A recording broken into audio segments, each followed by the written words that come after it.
નમસ્કાર બાળ દોસ્તો, આજે સાંભળવાના છીએ આપણે જાદુઈ વાર્તા કે જેની અંદર પરીઓની વાર્તા છે અને તમારી જેવો નાનકડો ટપુ પણ છે. આવો વાર્તા સાંભળીએ. વાર્તાનું નામ છે ટપુ અને જાદુઈ પેન્સિલ. એક ગામની અંદર ટપુ નામનો એક નાનકડો છોકરો રહેતો હતો.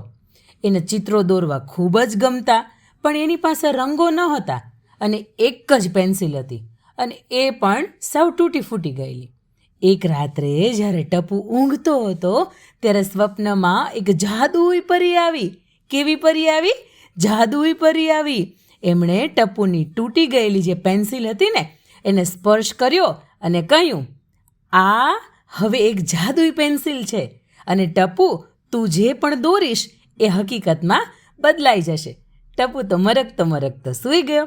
સવાર થવાની સાથે ટપુએ એક નાનકડો રોટલો દોર્યો અને જાણે ચમત્કાર થઈ ગયો. રોટલો તો સાચે જ એની સામે હતો અને પછી એણે એક સરસ મજાના બાળ મિત્રનું ચિત્ર દોર્યું અને એ તરત જ જીવતો થઈ ગયો અને એનું નામ ટપુએ ચીંચી રાખ્યું. અને એ પછી તો ટપુ અને ચીંચી રોજ નવી નવી વસ્તુઓ દોરવા લાગ્યા.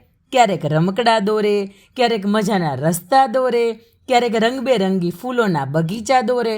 પણ એક દિવસ ટપુ અને ચીંચીને ઝઘડો થઈ ગયો.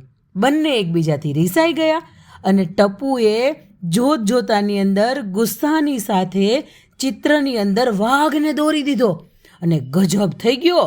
વાઘ તો જીવતો થઈ ગયો અને આખા ગામના લોકોને હેરાન અને પરેશાન કરવા લાગ્યો.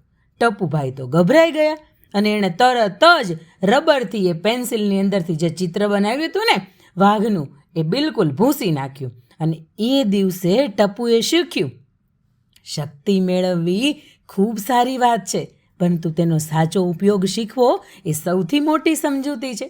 બાળ દોસ્તો, તમારી ને મારી પાસે ખૂબ શક્તિ છે, પરંતુ જો આપણે એનો સાચો ઉપયોગ કરીએ તો જ એમાં સમજૂતી છે. અને શક્તિનો ઉપયોગ આપણે હનુમાન દાદાએ જેવી રીતે કર્યો, આપણે એવી રીતે કરવાનો છે. જો આ વાર્તા તમને ગમી હોય તો ચોક્કસ તમારા બાળ દોસ્તોને મોકલી આપો.